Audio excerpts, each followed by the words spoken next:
Chapter 6 material around us, हमारे आसपास की वस्तुएं। तो नमस्कार बच्चों, आज हम विज्ञान की यानी साइंस की बुक का चैप्टर 6 मटेरियल अराउंड अस पढ़ेंगे। इस लेसन में हम जानेंगे कि हमारे आसपास की जो वस्तुएं हैं, चीज़ें हैं, वो किन किन से बनी हैं, किन किन पदार्थों से मिलकर बनी हैं, उनकी क्या विशेषताएं हैं और उन्हें अलग अलग समूह में क्यों बांटा जाता है। तो देखिए यहाँ पर और हम क्या सीखेंगे, material around us, properties of materials, advantage of grouping यानी समूह बनाने के लाभ।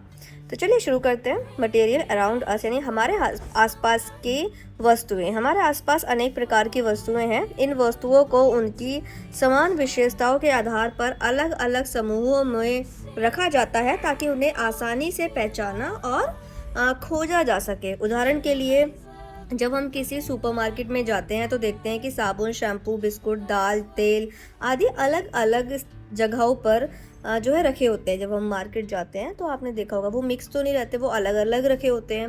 लेकिन अगर सारी चीज़ें इधर उधर रख दी जाएं तो दुकानदार और जो ग्राहक है वो दोनों सामान ढूंढने में बहुत ज़्यादा उन्हें मुश्किल होगी। इसी प्रकार वस्तुओं को उनके गुणों के आधार पर अलग अलग समूह में बांटने की प्रक्रिया को क्लासिफिकेशन कहते हैं, यानी वर्गीकरण कहते हैं। मटेरियल अराउंड अस, वस्तुएं किन किन पदार्थों से बनी होती हैं।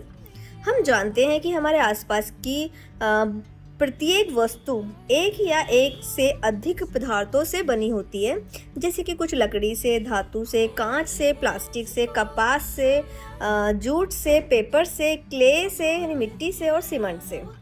कई वस्तुएं केवल एक पदार्थ से बनती हैं, जबकि कुछ वस्तुएं कई पदार्थों से मिलकर बनती हैं। जैसे एग्जांपल, एक पेन प्लास्टिक या धातु का हो सकता है। एक सोफा लकड़ी, फोम, स्प्रिंग, कपड़ा और गोंद जैसी कई पदार्थों से मिलकर बनता है।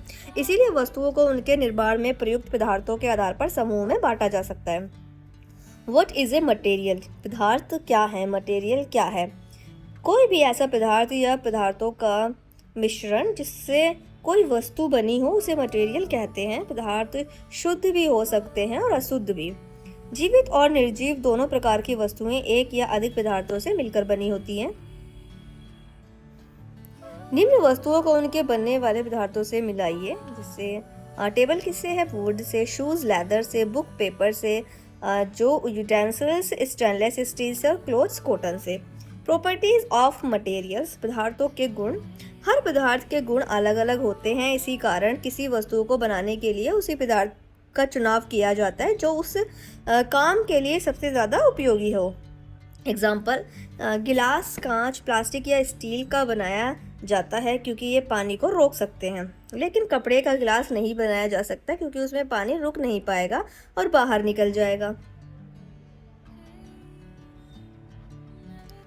तो ये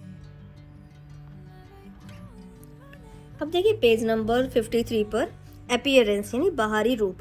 बच्चों, अलग अलग पदार्थों का रंग और रूप अलग अलग होता है। जैसे कोयला काला होता है, लकड़ी भूरी होती है और सोना सुनहरे रंग का होता है। कुछ पदार्थ चमकदार होते हैं और कुछ नहीं।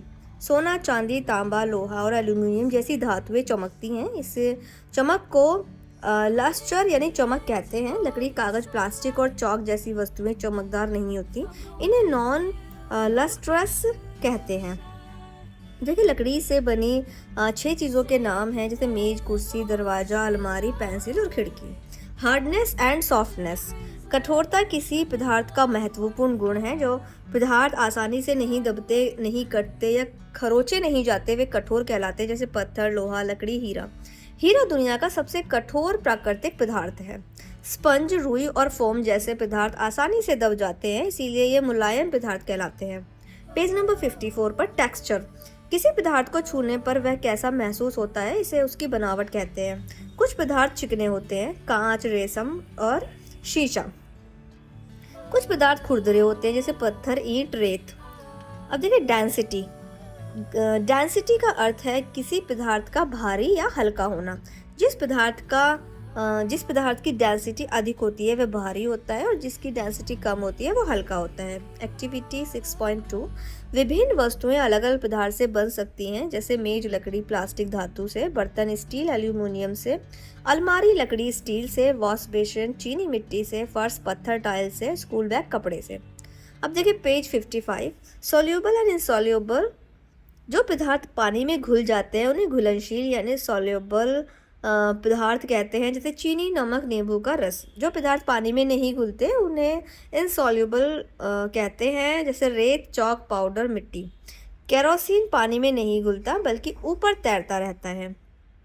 ऑब्जेक्ट में फ्लोट और सिंक इन वाटर। कुछ वस्तुएं पानी पर तैरती हैं और कुछ डूब जाती हैं। हल्की वस्तुएं जैसे लकड़ी, सूखे पत्ते पानी पर तैरते हैं। भारी वस्तुएं जैसे पत्थर, लोहे की कील पानी में डूब जाते हैं। अब देखिए पेज 56 पर, डिफ्यूज़न। जब एक पदार्थ के कण दूसरे पदार्थ में अपने आप फैल जाते हैं तो इसे विसरण कहते हैं। एग्जाम्पल, अगर आप परफ्यूम की बोतल खोलते हैं तो उसकी खुशबू पूरे कमरे में फैल जाती है। कंबस्टिबिलिटी। जो पदार्थ आसानी से आग पकड़ लेते हैं उन्हें कंबस्टिबिलिटी यानी ज्वलनशीलता पदार्थ कहते हैं, जैसे लकड़ी, कागज, पेट्रोल, डीजल, एलपीजी। जो पदार्थ आग नहीं पकड़ते उन्हें अज्वलनशील पदार्थ कहते हैं, जैसे पत्थर और रेत। अब देखिए यहाँ पर कुछ ट्रू फॉल्स है। अगर सही है तो ट्रू लिखना है, गलत है तो फॉल्स लिखना है। जैसे चॉक पानी में घुलती है, फॉल्स। चीनी पानी में नहीं घुलती, फॉल्स। लकड़ी पानी पर तैरती है, राइट। ट्रू। एलपीजी ज्वलनशील पदार्थ है, ट्रू। ट्रांसपेरेंसी। जो पदार्थ प्रकाश को अपने आर पार जाने देते हैं उन्हें ट्रांसपेरेंट कहते हैं, जैसे कांच, पानी, हवा। अब देखिए पेज नंबर 57 पर, ओपेक्यू यानी अपारदर्शी। जो पदार्थ प्रकाश को अपने आर पार नहीं जाने देते उन्हें अपारदर्शी कहते हैं, जैसे लकड़ी, पत्थर, गत्ता, धातु। ट्रांसल्यूसेंट। जो पदार्थ थोड़ा सा प्रकाश गुजरने देते हैं उन्हें अर्धपारदर्शी कहते हैं, जैसे तेल लगा कागज, frosted glass. Advantage of grouping. समूह बनाने के लाभ। समान गुणों वाली वस्तुओं को एक साथ रखने को ग्रुपिंग कहते हैं। इसके क्या क्या फ़ायदे हैं, जैसे वस्तुएं आसानी से मिल जाती हैं, पढ़ाई और समझने में सुविधा होती है, तुलना करना आसान हो जाता है, समय की बचत होती है। जैसे सुपरमार्केट में साबुन, शैम्पू, तेल, बिस्किट आदि अलग अलग जगहों पर रखे रहते हैं। तो इसमें रिवीजन में आज हमने क्या क्या सीखा। हर वस्तुएं किसी न किसी पदार्थ से बनी होती हैं। अलग अलग पदार्थ के गुण अलग अलग होते हैं। पदार्थ कठोर या मुलायम हो सकते हैं, पदार्थ चिकने या खुरदरे हो सकते हैं, कुछ पदार्थ पानी में घुलते हैं और कुछ नहीं। कुछ वस्तुएं पानी पर तैरती हैं और कुछ डूब जाती हैं। कुछ पदार्थ आग पकड़ते हैं और जबकि कुछ नहीं पकड़ते। पदार्थ पारदर्शी, अपारदर्शी और अर्धपारदर्शी हो सकते हैं।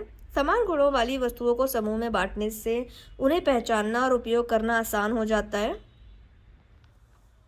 तो बच्चों यहाँ पर चैप्टर पूरा हो गया है। इसमें आगे अब हम करने वाले हैं इसका बुक वर्क, जिसमें सबसे पहले दिए हुए हैं टिक द करेक्ट ऑप्शन। जल्दी से इनको फिल कर लीजिए। और इसके बाद यहाँ पर दिए हुए हैं ट्रू, फॉल्स और मैचिंग, तो ये भी कंप्लीट कर लीजिए। क्वेश्चन आंसर भी मैंने आंसर्स नोट कर दिए हैं, और 1 वर्ड है, शॉर्ट आंसर है, लॉन्ग आंसर है, तो ये मैंने अलग अलग पेजेस पे नोट किए हैं, तो आप वहाँ से नोट कर लीजिएगा। इसी के साथ में चैप्टर कंप्लीट हो गया है। तो बच्चों आज हमने चैप्टर 6 में मटेरियल्स अराउंड अस को बहुत आसान हिंदी में पूरा की पूरा समझा है। तो अगर आपको ये वीडियो पसंद आया है तो वीडियो को लाइक करें, अपने दोस्तों के साथ में शेयर करें, और ऐसे ही इजी लैंग्वेज में यानी इजी भाषा में सभी सब्जेक्ट्स की पढ़ाई के लिए हमारे चैनल प्रीति की पाठशाला को सब्सक्राइब करना बिल्कुल भी ना भूलें। बेल आइकन भी जो है ऑन करें, ताकि आने वाली सभी नए वीडियोज़ की जानकारी आपको सबसे पहले मिल सके। Thank you. मिलते हैं आपसे अगली वीडियो में।